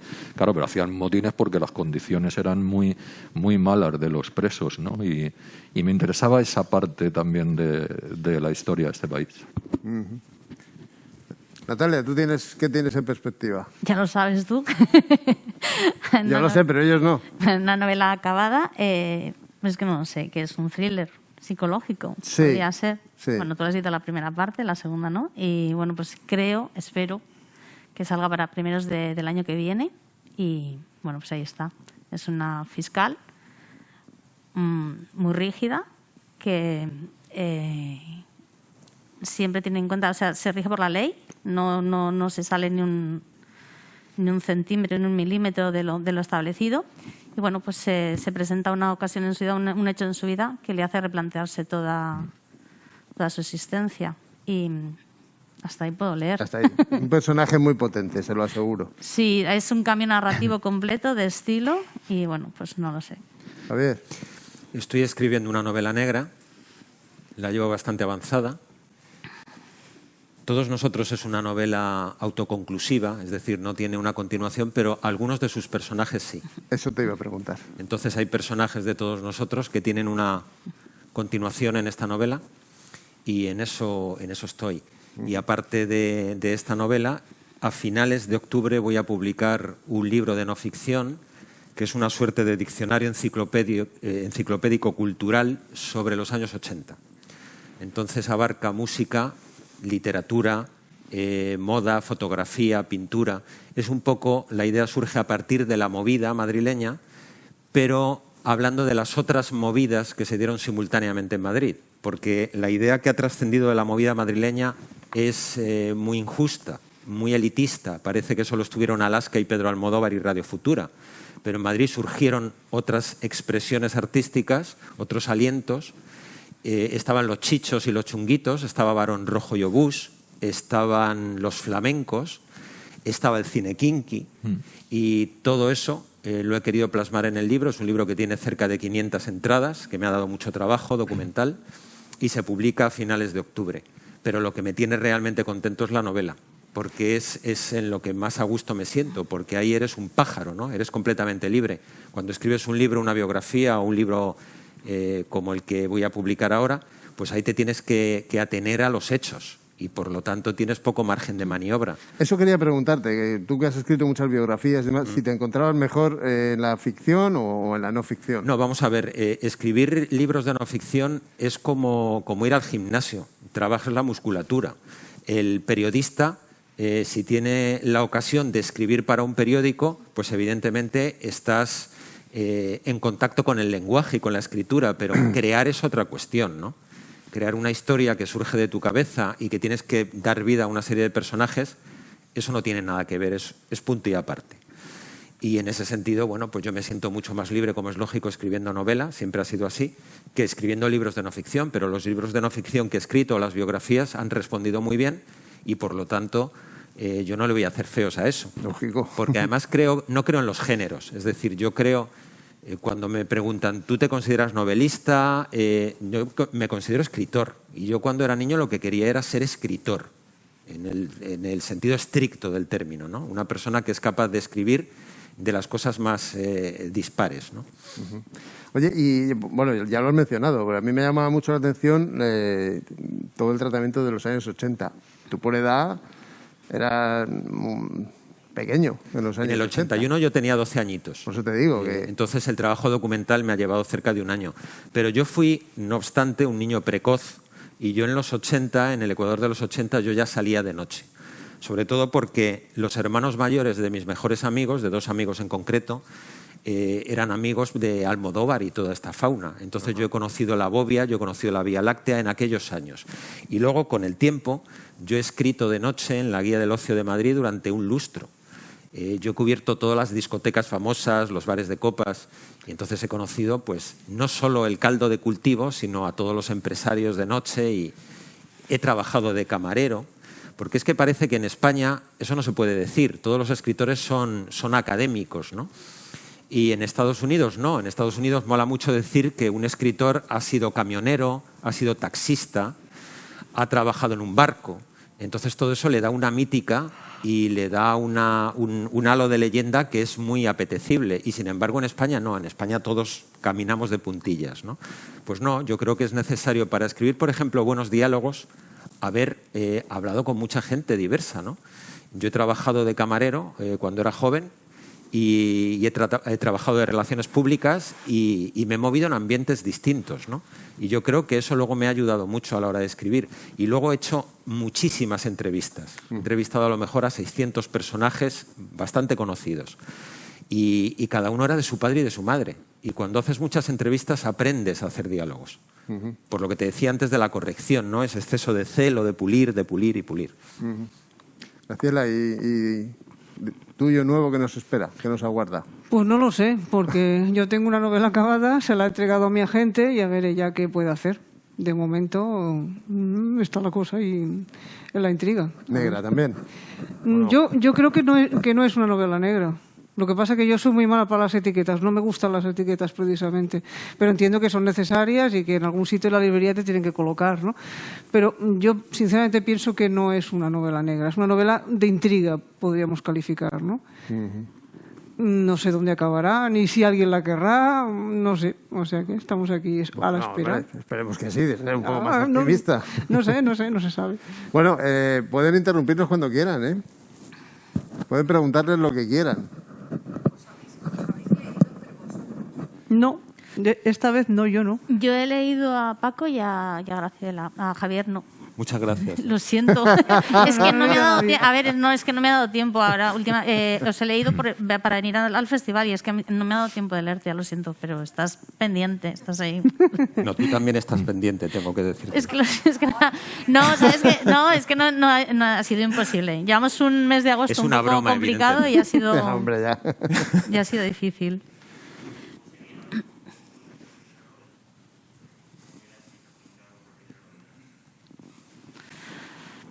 Yo te cuento, yo la mía es que no sé, yo no soy escritora de esos de puntilla en blanco, de tal, yo no había escrito, bueno, sí había escrito de pequeña y tal, pero no he estudiado una carrera relacionada con letras, de hecho hice gestión empresarial, he estado trabajando durante 15 años en el departamento financiero de una empresa, por un problema personal dejé todo y monté un centro de yoga y pilates.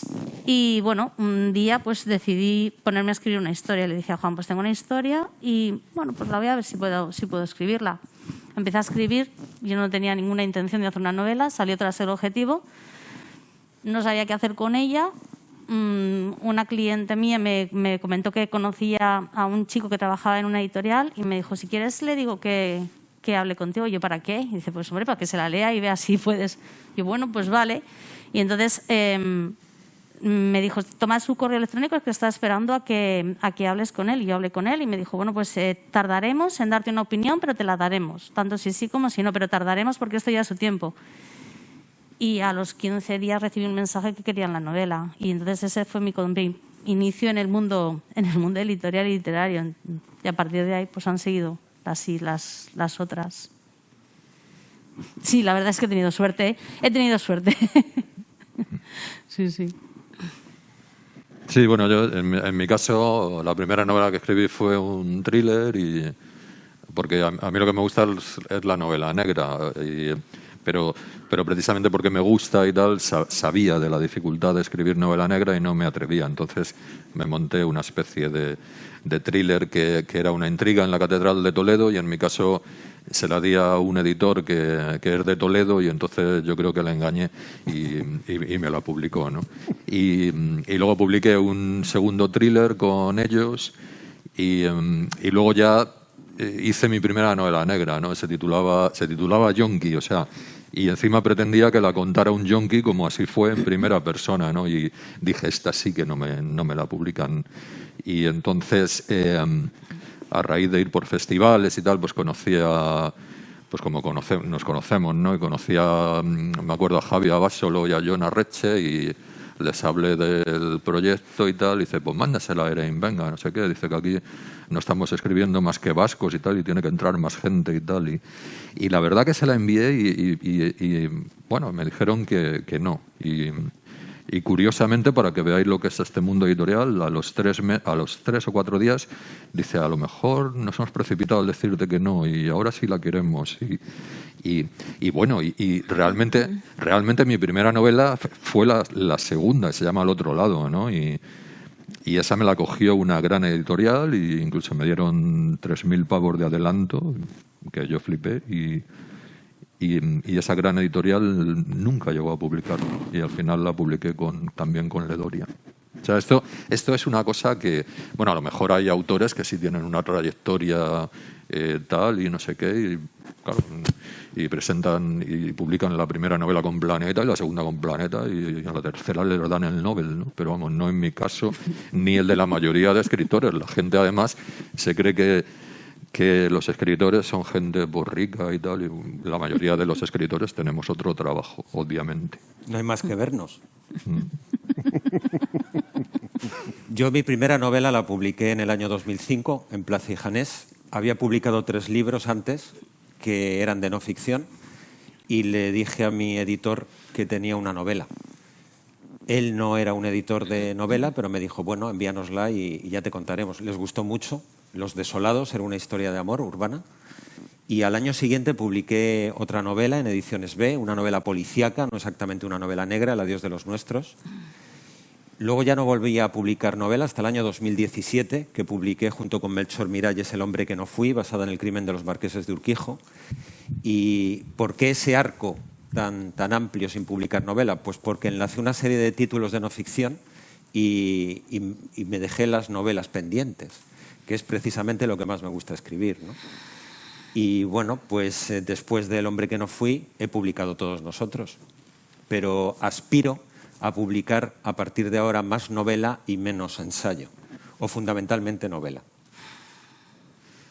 Bueno, yo escribí una novela, la primera novela, que era Juegos de maldad, y como no conocía a nadie del mundo editorial, evidentemente, pues sí que conocí a un periodista que escribe La Vanguardia, Santiago Tarín, que somos amigos, y le digo, hombre, ¿tú no conocerías alguna editorial?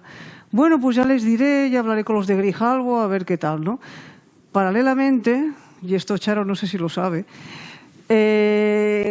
sorprendentemente, yo conocía también a Paco Camarasa, iba mucho por la librería, yo iba entre semana, no iba los sábados a las presentaciones, yo iba entre semana, y le entregué el manuscrito. Paco Camarasa es un librero, que ahora ya por desgracia está fallecido, tenía una librería mítica en Barcelona, en la Barceloneta Negra y Criminal.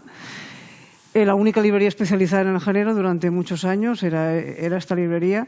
Y bueno, y se lo dejé y dice, bueno, pues yo conozco a unos jovencitos que están empezando una editorial que se llama Al Revés. Dice, yo si quieres se la paso. Digo, vale.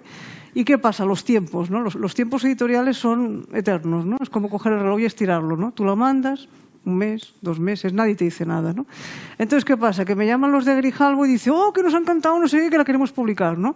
Automáticamente me voy donde Paco y le digo, oye, Paco, ¿qué me han dicho esto? Ay, pues yo ya se lo he dado a los de Al Revés. Digo, pero no te han dicho nada. Los llama. Pues que han perdido el original.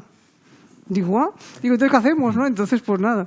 Al final se quedó con los de Grijalbo, que publicaron esta primera novela, que fue en 2015. Bueno, esta película de historias de tira y afloja empezó en 2012, ¿no? Porque claro. Y luego, pues la segunda novela mía, que salió en 2016, El bosque de los inocentes, también con Grijalbo. Pero luego en Grijalbo se cambió la editora que yo tenía, hubo una serie de problemas, y entonces, como ya conocía a los de Al Revés, pues les llevé la tercera a ellos, que es Flor Seca, que es la continuación de la primera, de Juegos de Maldad. Entonces ha salido con ellos Flor Seca, salió Invisibles y ha salido esta ahora también del Salto de la Araña. Pero yo no tenía contactos de ningún tipo, o sea, las cosas van pasando así a veces, ¿no? A mí me pasó eso con la novela esta de que me dieron los 3.000 pavos. Un día fui a una presentación y bueno, y estaba allí la editora. Yo no la conocía de nada y la entré porque es que ya habían pasado 2 años y pico y yo ya que no sabía qué hacer. Sí. Y entonces la entré, digo, hola, soy Paco Gómez Escribano, tenéis una novela mía, no sé qué. Digo, quiero saber qué pasa, que me digáis, darme el no, pero dármelo. Dice, sí, recuerdo tu novela, no sé qué. Y me dio su tarjeta. Dice, llámame mañana. Digo, esta no me lo va a coger. No, me cogió el teléfono. Y me dijo eso. Dice, es que hemos perdido tu manuscrito. Dice, ¿nos lo puedes enviar otra vez? Y digo, bueno, vale. Se lo mandé y al mes me mandó un email. Dice, oye, que es que ya no nos interesa. Digo, bueno, qué majos. Pues vale. Sí, es que la pena esto, sí. Para matarlos.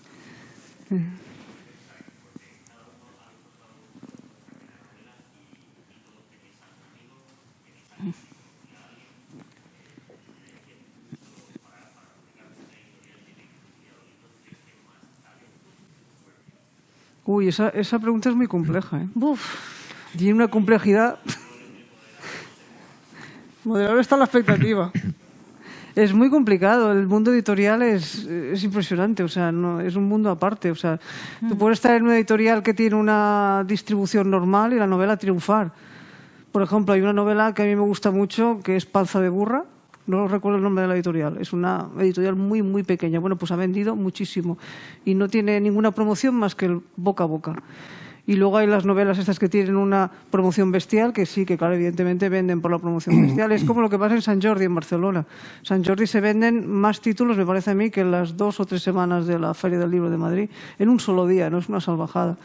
Pero muchísima gente no está comprando novelas porque los lectores no compramos, básicamente los que leemos en Sant Jordi no solemos comprar o no compramos demasiado porque se vende lo comercial. El presentador de la tele que saca la novela, la figura conocida, el de tanta promoción, el tan hablado, ¿no? Entonces, depende. Es que cada editorial es un mundo según su distribución, según la manera de trabajar, según por qué apuestan, si quieren ser más o menos comerciales o quieren mimar el producto, ¿no? O cosas de mayor o menor calidad. No sé, para mí no hay ninguna regla establecida. No, depende. Hombre, yo creo que la suerte influye siempre, pero en todos los ámbitos de la vida, ¿no? El talento, pues, hombre, a lo mejor tienes la mala suerte de que un editor de pronto piensa que tu novela no es buena. Mira lo que le pasó a Barral con 100 años de soledad.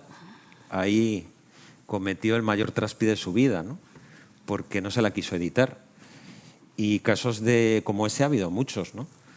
Estoy hablando de un caso extremo, pero en cualquier caso, yo creo que tienes que dar con un contacto y luego, pues, que esa persona que lea la novela de pronto le guste.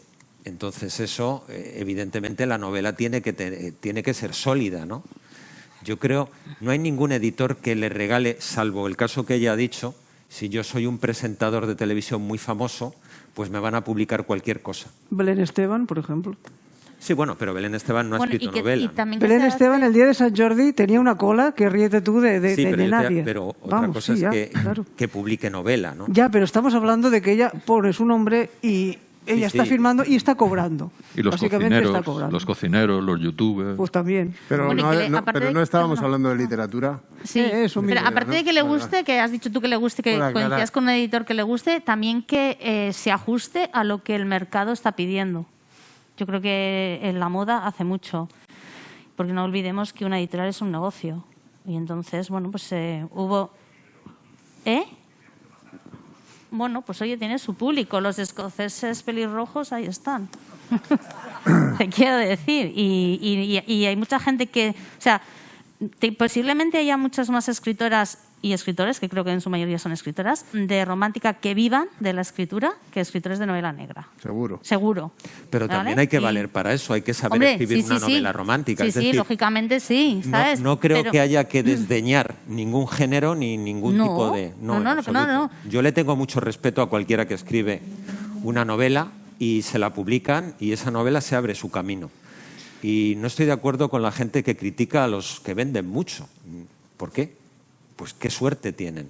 Otra cosa es que a mí me gusten más o menos y esa opinión me la voy a guardar. Pero, porque evidentemente todos tenemos nuestros gustos. Pero yo creo que no es saludable criticar a una persona porque venda mucho, en absoluto. Yo creo que es a lo que aspira cualquier persona que publica, ¿no? Bob Dylan es una persona que ha hecho siempre lo que le ha dado la gana, pero ha publicado siempre en multinacionales, en CBS, en Sony. Y la única manera de llegar a todo el mundo, eso lo dijo una vez Pérez Reverte, que es un escritor bastante sólido y competente, ¿no? Él lo dijo, mi sueño es ser leído por el mayor número de personas.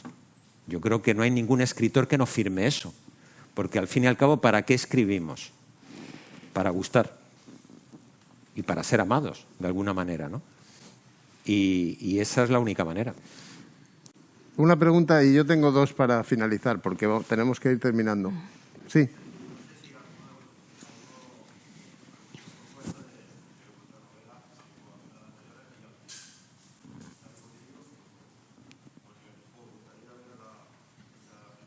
Hombre, Ay, claro pues que sí. Pero- Pregunta Es una evidente. pregunta retórica. Pregunta fácil. Esa pregunta fácil.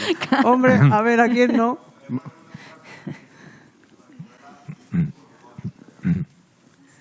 ¿El qué, perdón?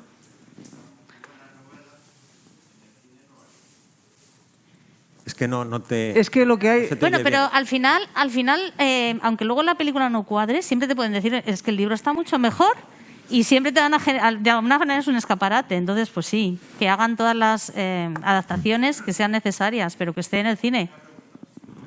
Es que no sé cuál... yo no Que si os han propuesto llevarla No. al cine. No, Si hay algún productor en la sala, no, Igual si se lo hubieran propuesto no estaban aquí ahora. no. Susana sí. No dejamos a Susana. Ya he dicho que sí. Vale. Mirad, como tenemos que terminar, yo tengo dos preguntas rápidas para ellos y siento si ahora surge alguna. Me gustaría, breves, vuestras principales deudas literarias, porque uno no llega a ser escritor sin tener deudas literarias. ¿Deudas de qué?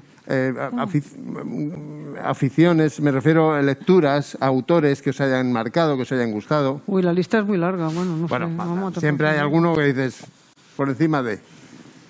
¿De género tiene que ser? No, de lo que quieras. Ah, bueno, a mí me gusta mucho Gonzalo Torrente Ballester, que está muy olvidado injustamente, pienso. Sí, tienes razón. Así a bote pronto.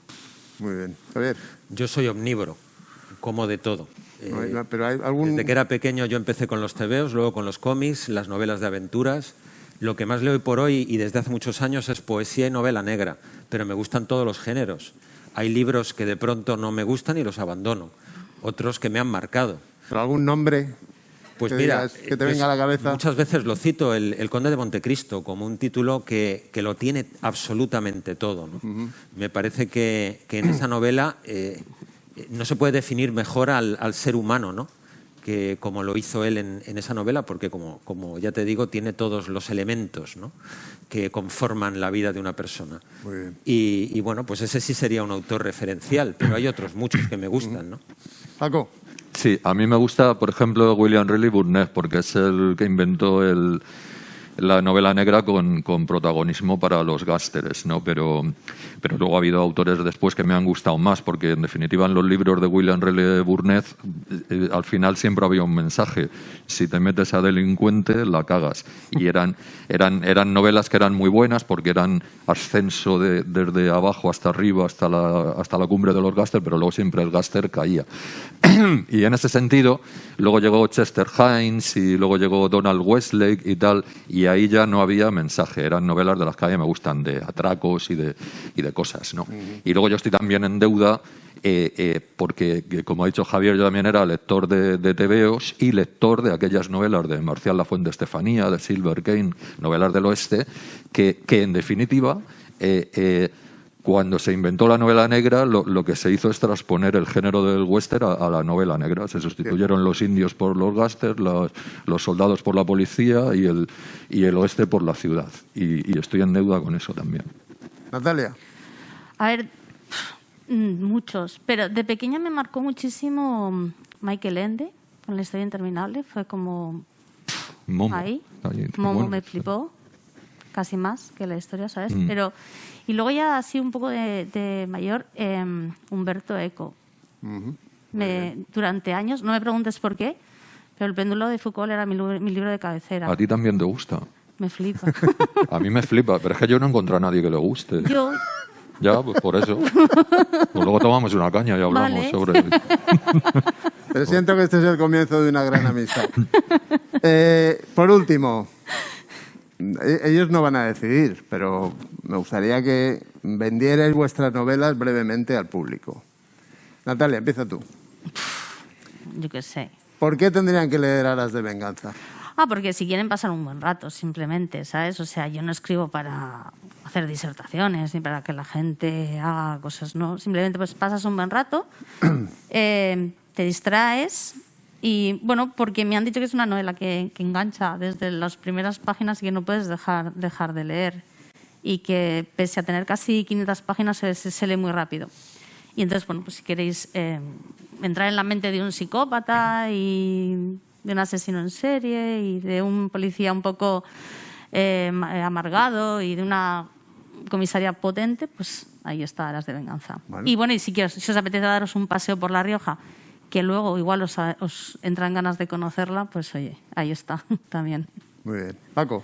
Bueno, pues 5J es una novela que yo muestro un mundo muy pintoresco y lo que me suelen decir es que la gente que no conoce este submundo, pues que les ha gustado mucho conocer ese submundo y luego también porque es resultado de un trabajo muy arduo. Yo me he tenido que sacrificar para documentarme y pasar horas en bodegas, con borrachos, emborrachándome con ellos.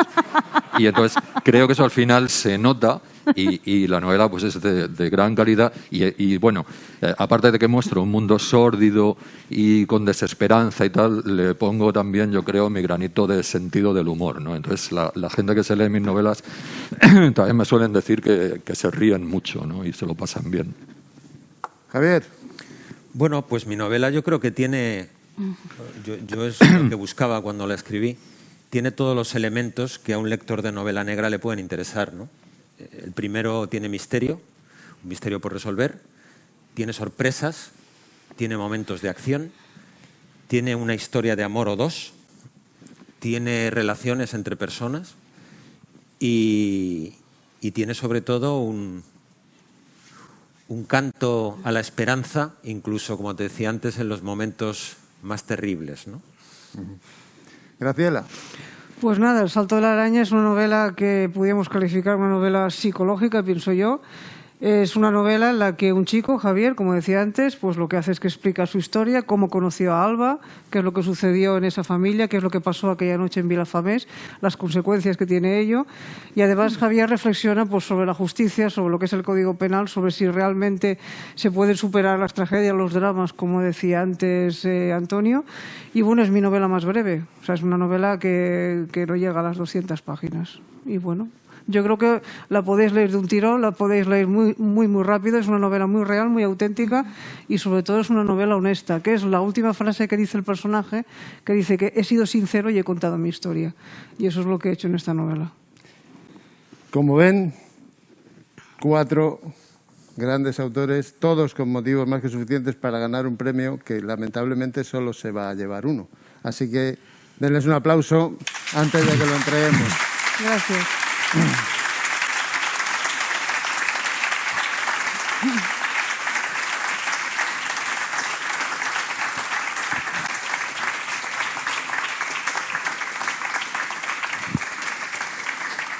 Yo quiero daros las gracias por lo que me habéis hecho disfrutar con los 4 libros, porque lo he pasado muy bien con los 4. Pero ahora me toca la parte... En fin. Acta del fallo del jurado correspondiente al 5º Premio de Novela Cartagena Negra 2021. Siendo las 4:30 horas del día 11 de septiembre de 2021, en plena madrugada, y con el consiguiente riesgo de caer presa del agotamiento y del insomnio tras la segunda de las sesiones de esta edición, el equipo irresponsable de Cartagena Negra se encerró en uno de los salones del Hotel Los Habaneros, dispuesto a no salir de allí, amaneciera o no, hasta que llegara a tomar la que cada año se convierte en la decisión más difícil de estas jornadas. De poco serviría ahora consignar la tipología y cantidad de las bebidas espirituosas con las que intentamos ayudarnos a decidir, así como el orden en el que los distintos miembros del equipo fueron cayendo presa de los vapores de Bacó. Tampoco es cuestión de revelar ahora las veces que el servicio de habitaciones del hotel hubo de tocar la puerta preguntando por nuestra integridad debido a las voces y gritos que escapaban por la puerta clausurada. Como cada año fue desvelar los finalistas y estallar las reacciones desde uno y otro lado de ese océano que conforman las redes sociales. Festivales amigos, aficionados al género, gurús de las letras, periodistas, blogueros. Pero sobre todo nos desbordó la actitud de los 4 finalistas. Graciela, Javier, Paco y Natalia se deshicieron en parabienes y felicitaciones hacia sus compañeros. Lo que a los organizadores nos llenó de satisfacción y tranquilidad, porque no hay nada peor que la sombra de unos cuchillos amenazantes. Conforme avanzaba la ingesta etílica, iban subiendo de tono las opiniones y las defensas de cada una de las obras finalistas. Que si las confesiones y la profundidad psicológica de una por un lado, que si el robo más original que en los libros se hubiera tramado jamás, que si la meticulosidad para matar en un recinto sagrado, que si donde esté un buen arco, que se quite todo lo demás. Menos mal que teníamos la promesa por parte de la dirección del hotel de que nos garantizarían suministros hasta que llegara la fumata blanca. Bueno, dejando a un lado estos detalles y teniendo en cuenta que hay ciertos momentos que se han quedado bañados por una contundente nebulosa amnésica, no deberíamos prolongar mucho más el sufrimiento de estas 4 almas blancas.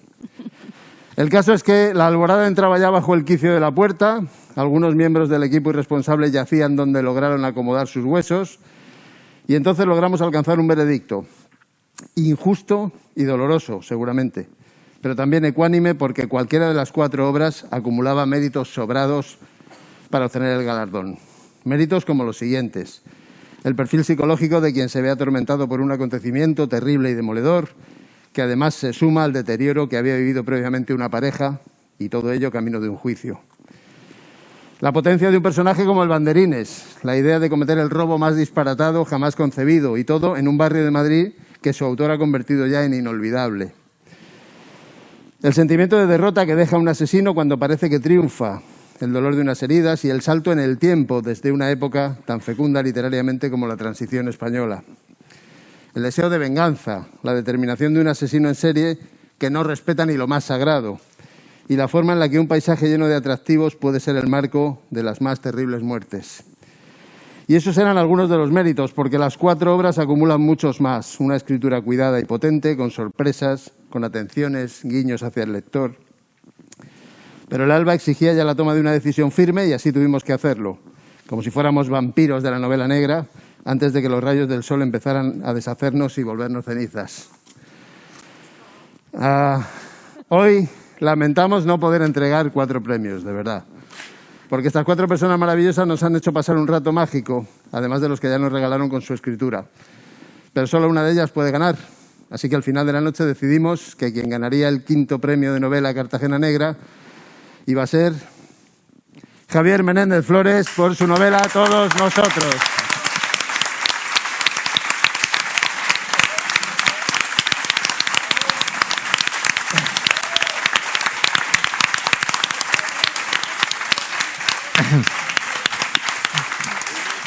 Enhorabuena, tío. Abrael. Enhorabuena. Este es tu trofeo, Javier. Pues es completamente inesperado. Esto me lo llevo porque viví un sueño cuando era pequeño, que era ser escritor, y he seguido pedaleando en esa dirección. Entonces os agradezco mucho vuestra sensibilidad y el que me hayáis premiado. ¿Qué cojones? Ábrelo.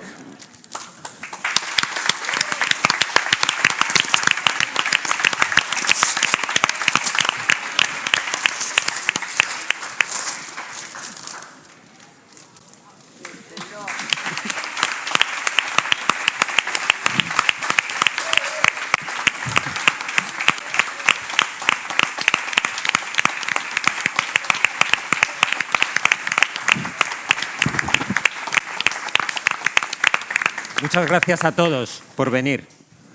Y os recomiendo mi novela, pero también la de mis compañeros, a quienes les quiero dedicar este premio.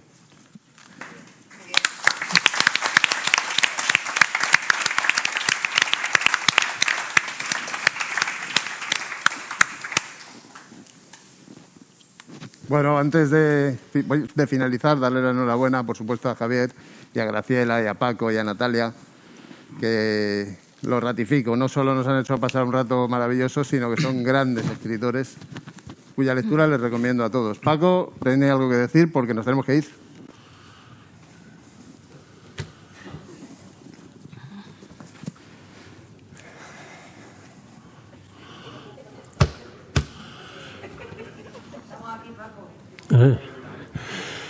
No, ya quien me conoce y sabe una cosa, y es que cuando comienza la jornada, estoy deseando que acaben,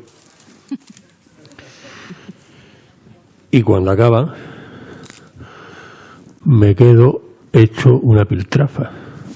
Mentalmente ahora mismo estoy que no... Pero bueno, hay que acabar. Yo voy simplemente a citar las empresas y la gente que hace posible que estas jornadas salgan adelante, y después finalizaré con unas breves palabras. Por supuesto, al Ayuntamiento de Cartagena por tener el valor de confiar en nosotros, que hay que tener mucho valor. La Consejería de Educación y Cultura de Murcia, que se está sumando ya a este carro, y esperamos que se siga sumando. ISEN, el Centro Universitario, Mr. Wick Café, la Concejalía de Igualdad, Ricardo Fuentes, la Biblioteca Municipal de Cartagena. Qué buena mano nos echan. Ahí tienen ustedes a las culpables. 3 culpables la tienen ahí, que es genial lo que hace. La librería Santo Ochoa, que nos apoya siempre, y aquí están. La gente del Quinto Libro, que están perdidos de la cabeza como nosotros. El periódico La Opinión, que en la medida que puede nos echa una mano. El Centro de Estudio, como he dicho antes, Luna Cerezuela. Café Lab, que ya esta mañana han podido conocer la presentación los que no lo conocían. La familia Gil, los vinos, que son los patrocinadores del premio del Icue Negro. Por supuesto, el Hotel Negro, el Hotel Los Habaneros, que seguirá siendo nuestro hotel de referencia. Y, por supuesto, mi más profundo agradecimiento a la gente del Batel, a los técnicos del Batel.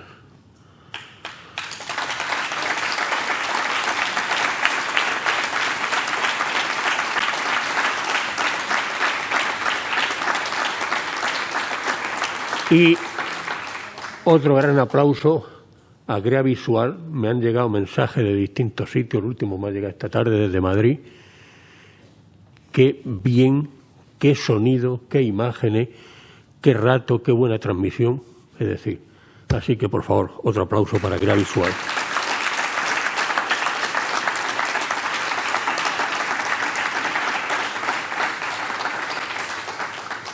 Voy a ir acabando. Por supuesto, mi agradecimiento a mi equipo. Tienen narices y cojones a soportarme, que no es fácil. En fin, eso sí, les amenazo, y vayan tomando nota, que falta menos de un año para la 8ª edición de Cartagena Negra. Les amenazo con volver a nuestros 5 días, tomen nota, del 6 al 10 de septiembre de 2022.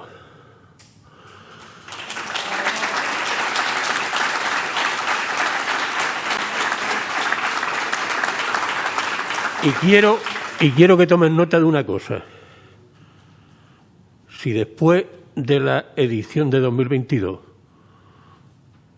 no se habla lo suficiente de nosotros en España, y le voy a decir una cosa, incluso en Europa, sí, ríanse, pero a mí no me gustan las palabras esas inglesas, leche. ¿Pero qué se dice? ¿El trading qué? Trending topic. Por trending topic. Les aseguro que la 8ª edición de Cartagena Negra 2022 va a dar mucho que hablar.